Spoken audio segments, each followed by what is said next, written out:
할렐루야. 봄이 왔습니다. 우리 옆분들하고 인사하시죠. 봄날은 옵니다.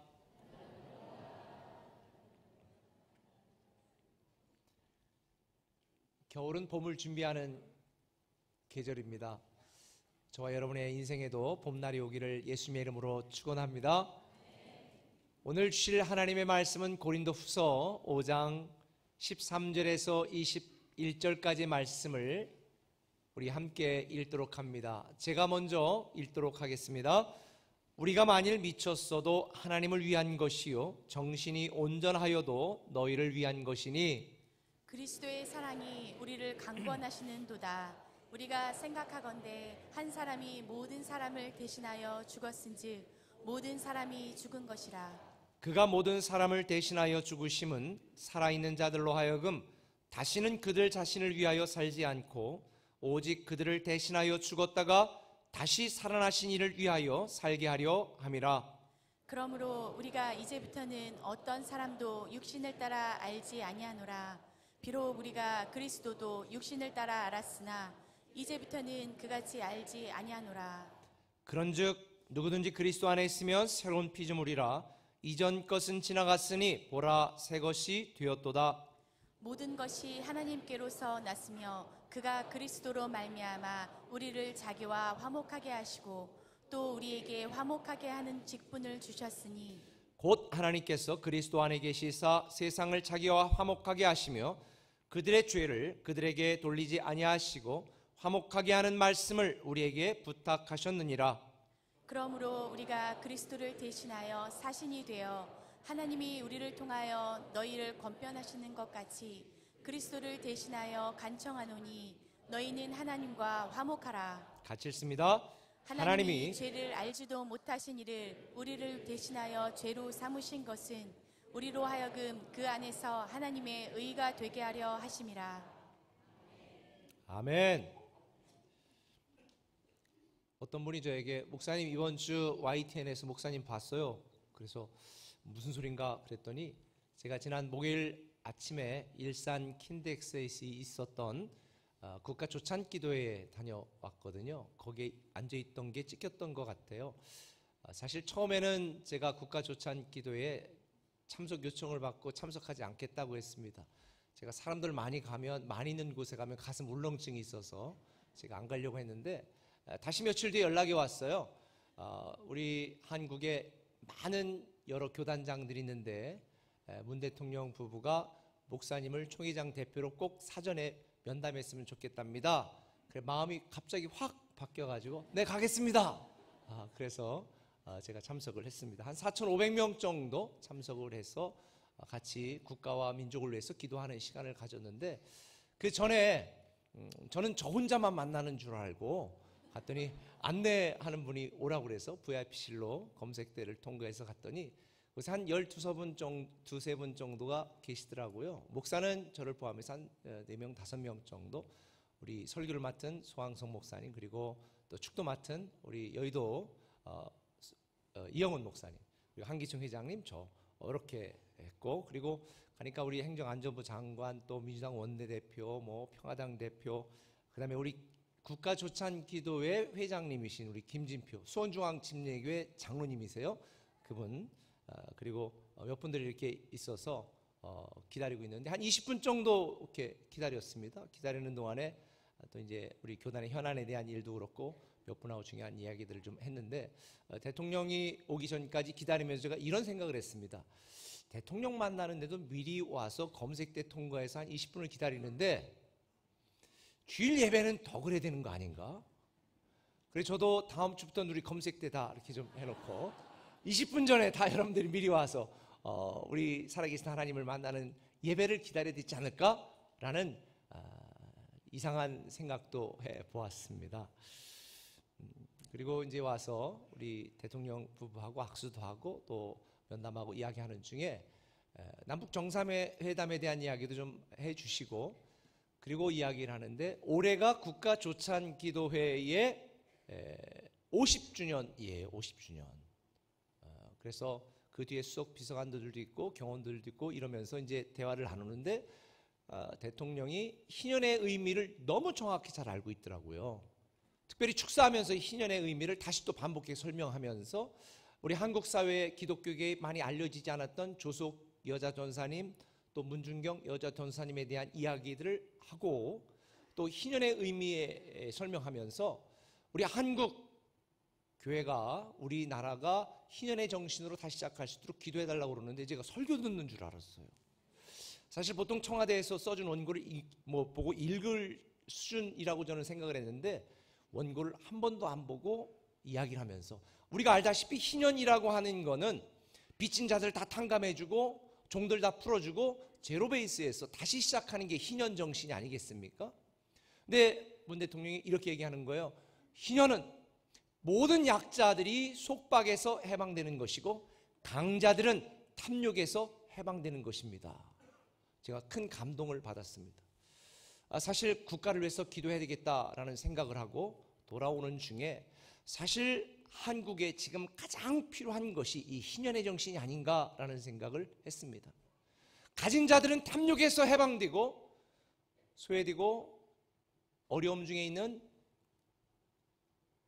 그런 사람들은 이런 속박에서 해방되는 세상, 이게 지금 한국에 가장 필요한 그런 정신이 아닐까라는 생각을 했는데, 저는 오늘 저와 여러분들에게 말씀을 준비하면서 최소한 저와 우리 꿈의 교회만이라도 우리 자신과 교회에 대하여 영적인 희년을 선포하고 이런 정신으로 새롭게 다시 시작했으면 좋겠다라고 하는 소망을 갖게 되었습니다. 근데 이런 영적인 희년, 모두가 함께 더불어 하나님의 은혜 안에 살아가는 이런 희년의 삶, 이런 새로운 미래를 누리는 일은 저절로 주어지는 게 아닙니다. 열정이 있을 때 주어집니다. 착한 열정으로 시작되는 것입니다. 그 어떤 위대한, 그 어떤 새로운 것도 열정 없이 이루어진 것은 없습니다. 왜 제가 오늘 설교 제목 착한 열정, 새로운 미래 시작이라고 정했는가? 여러분, 사람들이 나쁜 열정을 가진 분들도 있습니다. 나쁜 열정을 가지면 못된 미래를 맞이하게 됩니다. 어리석은 열정을 갖고 살아가는 사람들도 있습니다. 허망한 미래를 맞이하게 됩니다. 우리가 하나님이 축복하시는 영적인 희년의 이 새로운 미래를 저와 여러분이 경험하려면 하나님의 뜻, 하나님의 말씀, 하나님의 사랑 안에서 시작하려는 착한 열정을 가져야 됩니다. 그런데 이 착한 열정은 저절로 또 주어지는 것이 아닙니다. 오늘 본문에 보니까 열정을 갖고 있었던 사도 바울, 그가 이렇게 고백을 합니다. 13절에 우리가 만일 미쳤어도 하나님을 위한 것이요 정신이 온전하여도 너희를 위한 것이다. 바울은 고백합니다. 나는 하나님을 위해 미쳤다. 만약 내가 정신이 온전하다면 교회와 여러분을 위한 것이다 라고 이야기를 합니다. 저는 여기서 한 가지 의문을 가졌습니다. 어떻게 사도 바울이 이렇게 뜨거운 착한 열정을 가지고 살아갈 수 있었을까? 어떻게 사도 바울은 결혼도 포기하고 독신으로 살면서 복음과 교회와 하나님을 위한 이런 열정 덩어리로 살아갈 수 있게 되었을까? 그런데 그 이유가 오늘 본문에 기록되어 있습니다. 14절을 보겠습니다. 그리스도의 사랑이 우리를 강건하시는도다. 사도 바울은 그리스도의 사랑이 자기를 이런 열정으로 살도록 만들었다고 이야기하고 있는 것입니다.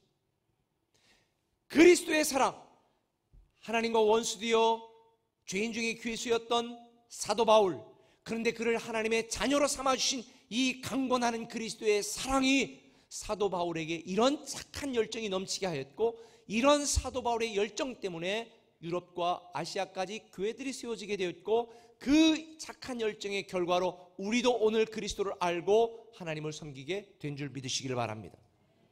혹시 여러분들 중에도 미지근한 신앙에 머물러 있는 분들이 있다면 오늘 강건하시는 하나님의 사랑으로 여러분의 열정이, 하나님에 대한 열정이, 교회에 대한 열정이 다시 회복되기를 예수님의 이름으로 축원합니다. 근데 이 열정이 어떻게 우리 안에 회복될 수 있을까? 그 첫 번째는 이겁니다.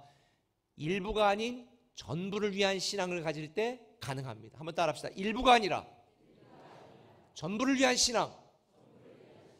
일부만을 위한 신앙이 아니라 전부를 위한 신앙을 우리가 가져야 되겠다는 것입니다. 이게 무슨 의미일까요? 오늘 본문 16절에 보면 이런 말씀이 있습니다. 같이 읽습니다. 그러므로 우리가 이제부터는 어떤 사람도 육신을 따라 알지 아니하노라. 비록 우리가 그리스도도 육신을 따라 알았으나 이제부터는 그같이 알지 아니하노라. 본문에서 육신을 따라 내가 그리스도를 알았었다라고 고백하는 육신을 따라라고 하는 말의 의미는 세상적인 방식으로 혹은 인간적인 기준으로라는 의미입니다. 그동안 사도 바울은 육신을 따라, 다시 말하면 세상적인 방식으로 인간적인 기준을 따라 하나님을 섬겨왔었다는 것입니다. 그리고 그 결과로 하나님의 뜻, 하나님의 기대가 무엇인지 알지 못하고 예수 그리스도를 핍박하고 예수 그리스도를 믿는 성도들을 잡아 죽였던 것입니다. 말씀을 따라 하나님을 따라 신앙생활한 것이 아니라 육신을 따라 신앙생활한 결과입니다. 오늘날 어떤 사람들은 교회를 다니지만 교회 안에 너무 발을 깊이 들여놓지 마라고 이야기합니다. 들어가면 상처받는다, 못 볼 거 본다, 목사님도 멀리서 봐야 좋지 가까이 보면 상처받는다. 근데 가까이 봐도 괜찮습니다. 어떤 분들 말합니다. 교회 너무 빠지지 말아라, 적당히 중간 정도 신앙생활 하라, 그렇게 충고합니다. 그런데 한 가지 분명한 게 있습니다. 하나님에 대한 뜨거운 열정 없이 하나님의 놀라운 복을 경험할 수는 없습니다. 바울도 한때는 육신을 따라 하나님을 섬겼습니다. 오늘날 많은 사람들이 예전에 바울처럼 육신을 따라 세상적인 방식으로 인간적인 기준으로 신앙생활합니다. 그러다 보니까 자기 삶의 일부분만 신앙생활일 뿐 자기 삶의 전부는 신앙과 관계없습니다. 월요일부터 토요일까지는 자기 삶을 삽니다. 그리고 주일에 한 번와 1시간 예배 드리는 것을 신앙생활의 전부라고 착각합니다. 그런데 여러분 꼭 이거 아세요. 여러분이 믿고 싶은 대로 믿으면서 육신을 따라 신앙생활하면서 놀라운 영적인 하나님의 축복을 받을 수 없는 것은 명확한 일입니다. 오늘 여러분에게 굉장히 중요한 전제를 말씀드리겠습니다. 신앙은 하나님이 가진 것의 일부를 얻어내는 종교적인 행위가 신앙이 아닙니다. 신앙은 여러분의 육신적인 삶에 필요한 것들을 하나님에게 구해 얻어다가 사용하는 종교적인 구걸 행위가 아닙니다. 신앙은 여러분이 일주일에 나와 여러분의 필요한 것들을 기도로 구하고 얻는 그런 삶의 일부분이 아닙니다. 신앙은 모든 것을 가지신 전능하신 하나님이 내 아버지가 되고 우리는 하나님의 자녀가 되는 놀라운 사건이 신앙입니다. 다시 말해서 신앙이라고 하는 것은 하나님이 내 인생의 전부가 되고 내 인생의 전부는 하나님의 것이 되는 것이 신앙입니다. 10분의 1만 하나님 것이 아닙니다. 주일만 거룩한 날 하나님의 날이 아닙니다. 내가 살아가는 모든 날이 다 하나님의 것이고 내가 가진 10분의 1, 11조만 하나님의 것이 아니고 내 모든 가진 것이 다 하나님의 것입니다. 하나님이 나의 전부가 되고 나의 전부가 하나님의 것이 되는 것이 신앙입니다. 이게 신앙의 본질입니다. 근데 오늘 많은 사람들이 내 가진 것의 일부, 내가 가능한 시간의 일부만 하나님의 것이라고 착각합니다. 그러다 보니까 하나님이 가진 것의 일부를 내가 얻는 것이 신앙의 전부인 것처럼 착각합니다. 천만의 말씀이요, 여러분 자신, 여러분의 가족, 여러분의 직장, 여러분의 사업, 여러분의 자녀, 여러분의 생명까지 다 하나님에게 속한 것이고 그 전능하신 하나님이 가진 모든 것 또한 하나님의 자녀인 우리 것입니다. 우리는 하나님께 상속받은 상속자, 이것이 바로 신앙입니다. 만일 하나님이 가진 일부만을 구하는 신앙이 아니라 하나님의 전부가 나의 것이라고 하는 이 신앙이 여러분에게 있다면 어찌 우리 마음에 열정이 생기지 않겠습니까? 우리 한국에 지금 큰 말만 하면 아는 큰 그룹의 회장님이 투병 중에 있습니다. 그런데 그분이 갑자기 변호사 공증을 통해 가지고 거기에 있는 몇백조 원의 모든 재산을 여러분에게 넘겨준다. 변호인 공증을 받아서 탁 등기로 왔습니다. 그걸 딱 받는 순간에 여러분은 어떤 생각이 들겠습니까? 이걸 어떻게 믿어? 그리고 찢어버릴 수도 있습니다. 진짠가? 그리고 갖고만 있는 분이 있을 수 있습니다. 이게 사실로 믿어지면 저 같으면 매일 병원으로 출근하겠습니다. 언제쯤 가시나? 전능하신 하나님, 창조주 하나님, 이 지구조차도 나를 위해 만드신 하나님이 나의 전부가 되시고 나는 그분의 상속자가 되었다라고 하는, 그래서 하나님의 전부를 구하는 신앙을 갖고 있다면 우리의 삶은 열정으로 넘치게 되어 있습니다. 우리가 세상에 살면서 아무런 열정이 없을까요? 그런 믿음이 없기 때문입니다. 종교적인 구걸 행위를 여러분의 신앙의 전부라고 착각하지 마십시오. 하나님의 전부가 우리 것입니다. 우리는 하나님의 상속자 자녀이기 때문에, 그렇기 때문에 이 세상에 살면서 우리는 하나님 한 분만으로도 만족할 수 있는 신앙, 이것이 하나님이 우리에게 기대하는 신앙입니다. 이걸 알았던 시편 기자는 시편 57편 2절에 말합니다. 내가 지존하신 하나님께 부르짖으며 곧 나를 위하여 모든 것을 이루시는 하나님, 나를 위하여 모든 것을 이루시는 하나님. 요즘 하루가 멀다 하고 미투 운동 관련된 기사가 뜹니다.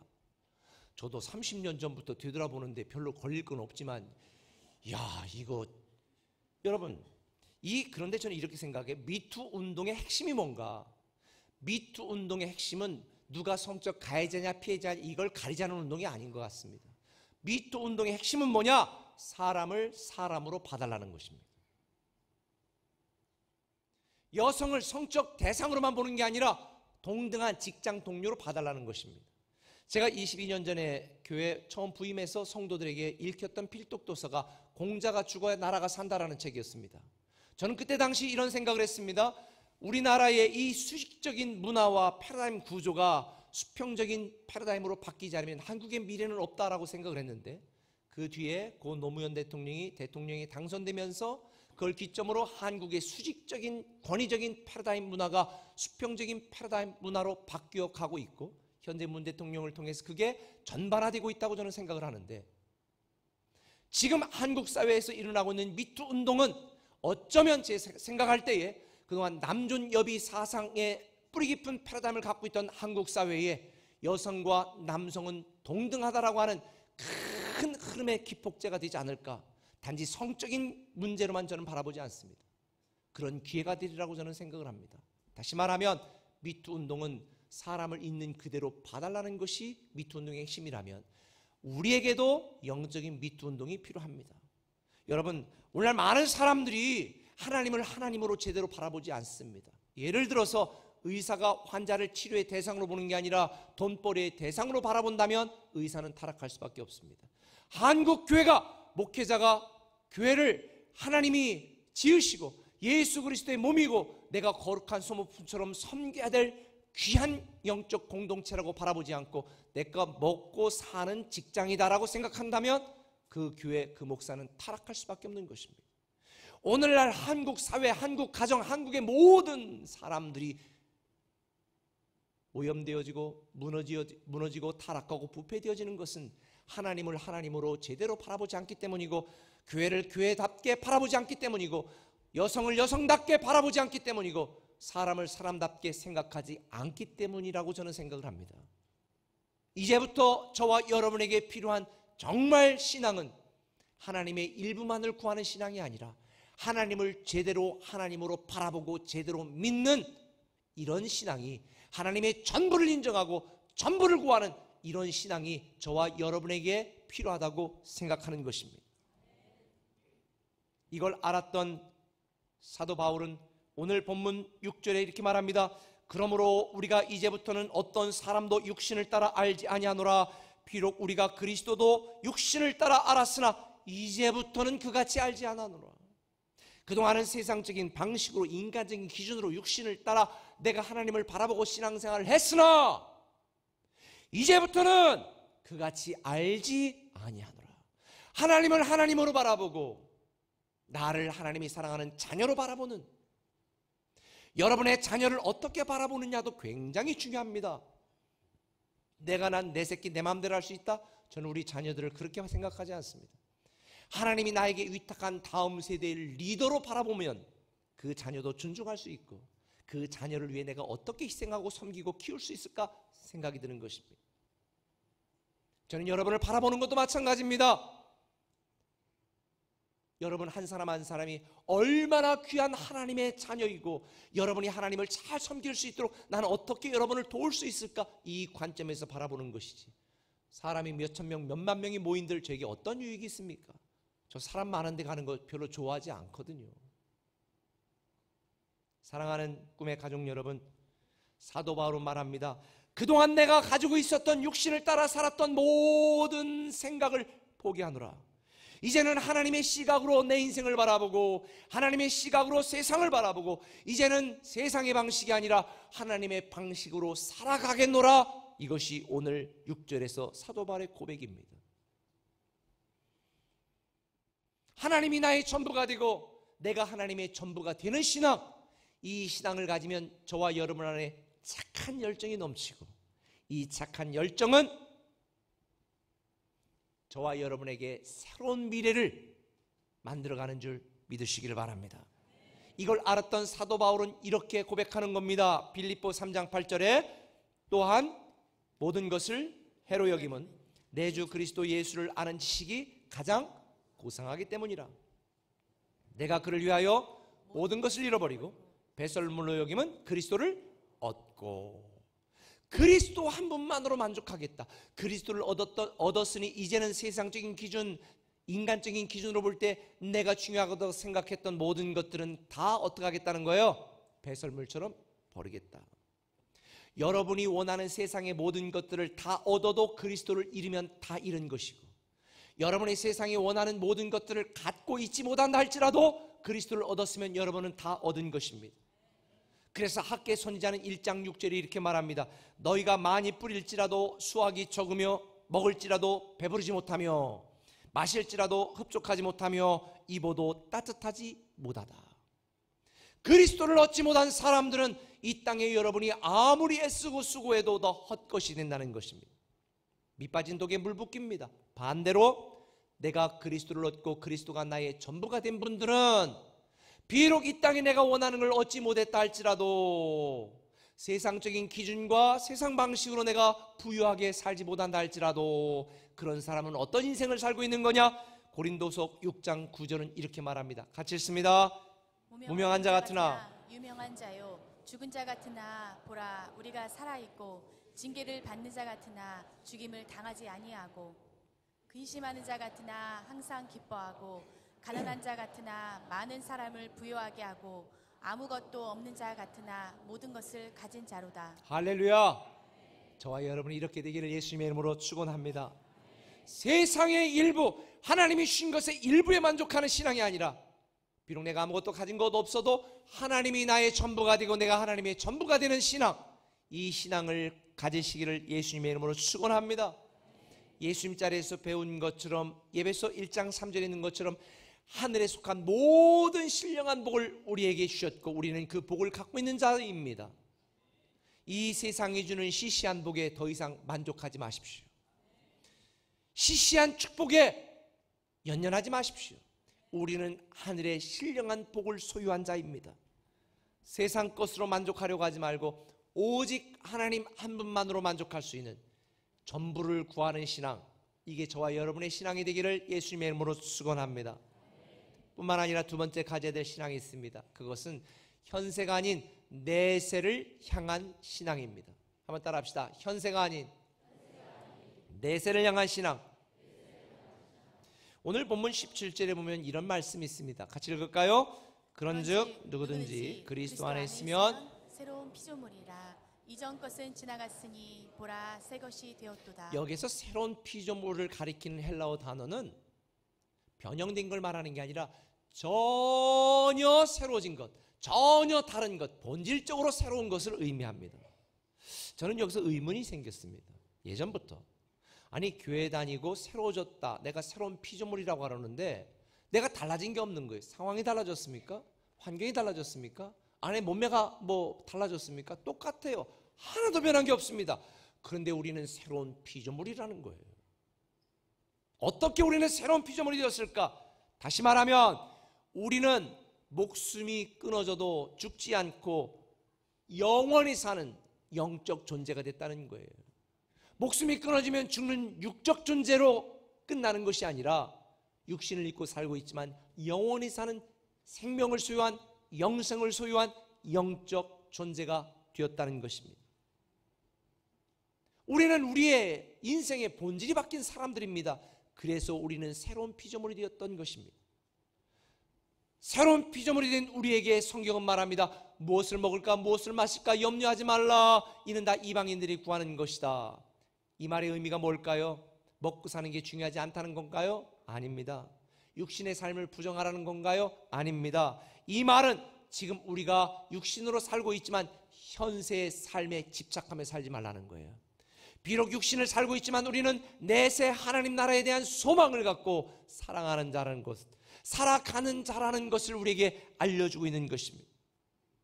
사도 바울은 이런 종말론적인 신앙을 가졌기 때문에 세상 것과 육신의 것을 챙기려는 나쁜 신앙을 한 것이 아니라 비록 지금은 힘들고 어려워도 하나님 나라를 소망하고 하나님 나라를 바라보는 착한 신앙으로, 착한 열정으로 복음과 교회를 위해 살아갔던 것입니다.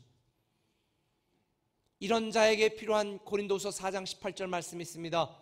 우리가 주목하는 것은 보이는 것이 아니요 보이지 않는 것이니 보이는 것은 잠깐이요 보이지 않는 것은 영원함이라. 세상의 많은 사람들처럼 당장 보이는 것에 집착하고 보이는 것을 위해 산다면 보이지 않는 영원한 하나님 나라는 우리에게 없고, 우리에게 지금 현재 보이지 않고 당장은 눈에 잡히지 않지만 영원한 하나님 나라에 대한 소망으로 보이지 않는 이 하나님 나라에 대한 소망을 갖고 살아가면 현재 보이는 삶도 하나님이 풍성케 하신다는 것이 우리에 대한 하나님의 계획인 것입니다. 그래서 마태복음 6장 33절 주님은 직접 말씀하셨습니다. 너희는 먼저 그의 나라와 그의 의를 구하라는 것입니다. 근데 여기서 한 가지 여러분이 주목해야 될 것은 구하라라고 하는 것, 먼저 그의 나라와 그 의를 구하라라고 말할 때 구하라라고 하는 이 말의 뜻은 뭐냐? 궁극적인 답을 찾는다, 최종적인 결정을 내린다라고 하는 뜻이 있습니다. 다시 말하면 하나님 나라와 하나님의 의가 궁극적인 인생의 답이요, 우리는 그것이 우리의 궁극적인 답이 될 수 있도록 최종 결정을 내려야 된다라는 의미인 것입니다. 왜 그럴까요? 우리는 이 땅의 삶으로 끝나는 존재가 아니기 때문에 현세적인 신앙을 버리고 우리는 하나님 나라를 기대하는 내세를 향한 신앙으로 다시 새롭게 살아가야 됩니다. 지금 저와 여러분이 찬양한 것처럼 우리에게는 오직 예수 그리스도뿐입니다. 예수 그리스도가 우리의 인생의 궁극적인 답이요 최종적인 결론입니다. 할렐루야. 그래서 성경은 말합니다.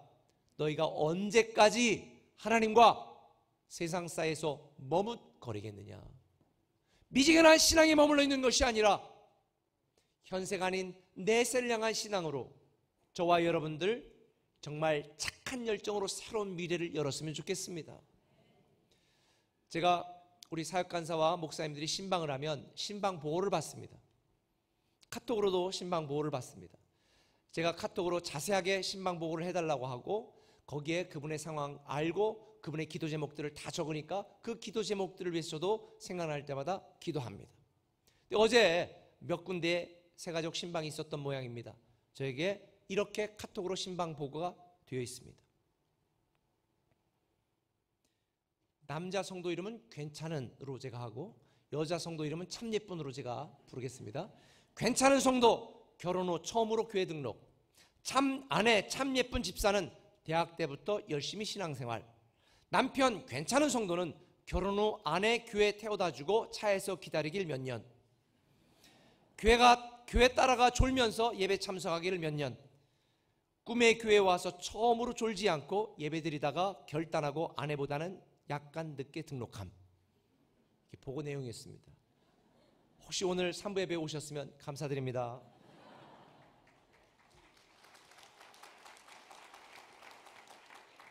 그런데 어찌 이분만 그렇겠습니까? 여러분들 중에도 종류는 다르지만 이렇게 미지근한 신앙으로 결단하지 않고 그저 끌려다니는 신앙을 소유한 분들이 있을지도 모르겠습니다. 그렇다면 현세적인 신앙에 더 이상 머무르지 마시고 우리의 삶이 이 땅의 것이 전부가 아니라 영원한 하나님 나라 내세를 향한 신앙으로 이제 결단하시기 바랍니다. 우리 인생의 궁극적인 답은 예수 그리스도라는 이 믿음으로 우리는 다시 시작해야 되는 것입니다. 이 세상의 것들을 다 잃었다 할지라도 예수 그리스도를 얻었으면 우리는 모든 것을 얻은 것입니다.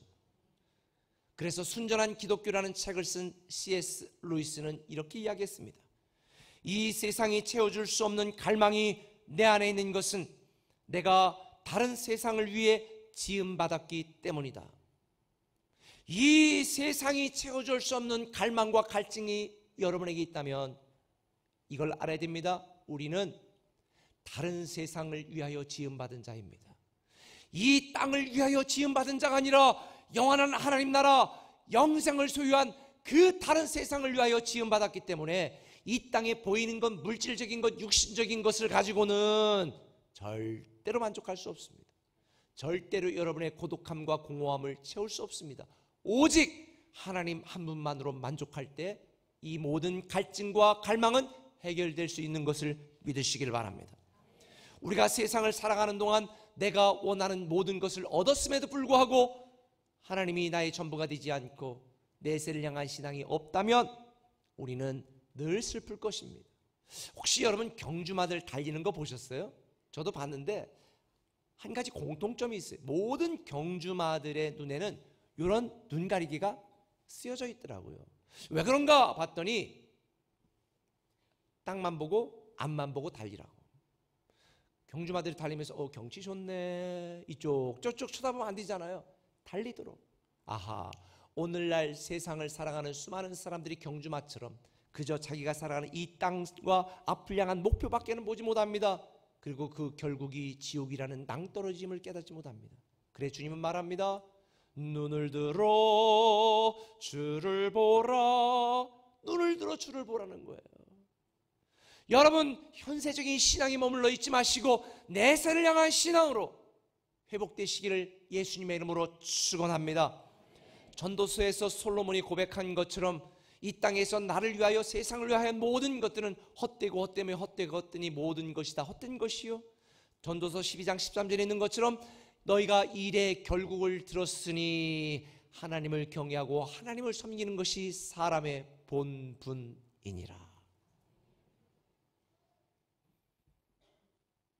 저는 여러분들이 내세를 향한 신앙을 회복하기를 예수님의 이름으로 축원합니다. 그런데 이런 신앙을 갖고 살았던 베드로가 예수님에게 이런 질문을 해요. 베드로가 여짜오되 보옵소서 우리가 우리의 것을 다 버리고 주를 따랐습니다. 뭐 국물 없어요? 이거죠. 뭐 곡물 없어요? 그때 주님이 뭐라고 말씀하십니까? 하나님 나라를 위하여 집이나 아내나 형제나 부모나 자녀를 버린 자는 현세의 여러 배를 받고 내세의 영생을 받지 못할 자가 없느니라. 다 갖추라는 얘기가 아닙니다. 애들 포기하라는 얘기 아닙니다. 현세적인 신앙을 갖지 말고 내세를 향한 신앙을 가지라는 것입니다. 그러면 우리는 영생을 받고 뿐만 아니라 내세적인 신앙을 가지면 현세에도 여러 배의 풍성한 삶을 누릴 것이다. 할렐루야.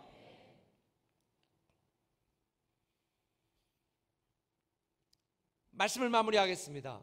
오늘 본문 마지막을 보면 계속해 반복되는 한 가지 단어가 눈에 띕니다. 화목이라는 단어입니다. 18절에 보면 그리스도로 말미암아 우리를 자기와 화목하게 하시고 20절에 보면 너희는 하나님과 화목하라 하는 얘기입니다. 여기서 화목이라는 단어는 화해시키다라는 뜻입니다. 하나님과 원수되어 내 마음대로 살았던 우리를 하나님은 하나님과 화해시키고 하나님의 자녀가 되게 만들었습니다. 여기까지는 이해가 됩니다. 그런데 이 화목이라는 단어에 이런 의미도 있는 것을 제가 보았습니다. 정확하게 교환하다. 정확하게 교환하다라는 것입니다. 이게 왜 화목이라는 단어의 의미가 있을까? 연구해 보면서 제가 깨달은 게 있습니다. 이게 복음이다. 하나님은 하나님과 원수된 우리를 하나님의 자녀로 회복시키기 위하여 우리에게 생명을 주시고 영생을 주시기 위하여 교환했습니다. 뭘 주고 교환했을까요? 십자가에 달리신 예수 그리스도의 피를 주고 교환하셨습니다. 우리 편에서 볼 때 하나님의 은혜 구원은 공짜입니다. 그런데 하나님 편에서 보면 엄청난 대가를 치른 겁니다. 예수 그리스도의 피를 치르고 예수 그리스도의 피와 우리의 구원을 교환한 것입니다.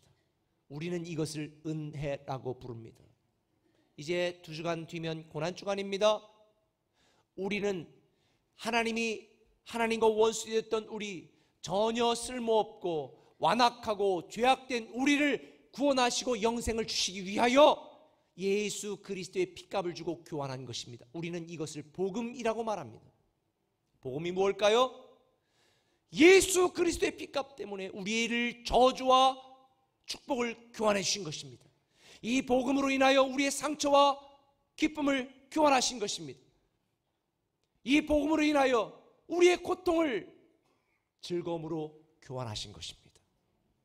이 복음으로 인하여 우리는 저주를 축복으로 교환받은 것입니다. 이것이 바로 복음입니다. 이 복음이 저와 여러분의 마음 가운데 깨달아진다면 어찌 열정 없이 살아갈 수 있겠습니까? 저는 교회와 하나님에 대한 열정이 식어지지 않습니다. 나같이 더럽고 죄악되고 연약한 나를 위하여 죽으시고 나를 하나님의 사역자로 삼으셨으니 내가 다 탈 없어질 때까지 주를 위해 열정으로 살리라. 사랑하는 꿈의 가족 여러분, 그런데요, 이 화목의 은혜를 우리만 누리면 안 되는 거예요. 올해 우리는 착한 교회, 착한 사역을 하려고 선포를 했습니다. 그런데 착한 사역 중에 으뜸이 뭔 줄 아세요? 아직 절망 속에 있는 자들을 예수 그리스도의 피의 복음을 알려주고 그들의 절망을 희망으로 바꿀 수 있는 방법을 알려주는 것입니다. 우리는 이걸 전도라고 말합니다. 이것은 복음으로만 가능한 것입니다. 여러분들 중에 어떤 분들은 꿈의 교회는 전도하지 않아도 많은 분들이 등록하니까, 여러분 많은 분들이 등록하는 것과 여러분들이 화목의 직분을 감당하는 것은 전혀 별개의 것입니다. 성경은 말합니다. 18절에 그가 그리스도로 말미암아 우리를 자기와 화목하게 하시고 또 우리에게 화목하게 하는 직분을 주셨다는 것입니다. 우리 모두는 이 직분을 감당해야 됩니다. 직장에서 돈 버는데 혈안된 게 아니라 화목의 직분을 감당해야 됩니다. 친구들에게도 화목의 직분을 감당해야 됩니다. 사랑하는 꿈의 가족 여러분, 저는 저와 여러분들 미지근한 신앙에서 머물러 있는 것이 아니라 바울처럼 주를 위해 미치고 교회를 위해 미치고 하나님을 미친 것 같은 이런 착한 열정으로 새로운 미래를 시작하길 바랍니다. 하나님이 여러분의 전부가 되시길 바랍니다. 현세적인 신앙이 아니라 내세적인 종말론적인 신앙의 소유자가 되시길 바랍니다. 그래서 새로운 미래를 경험하는 저와 여러분, 이 땅에 정말 진정한 영적 희년이 선포되는 그런 일에 쓰임받는 우리 꿈의 가족 되기를 예수님의 이름으로 축원합니다. 기도합니다.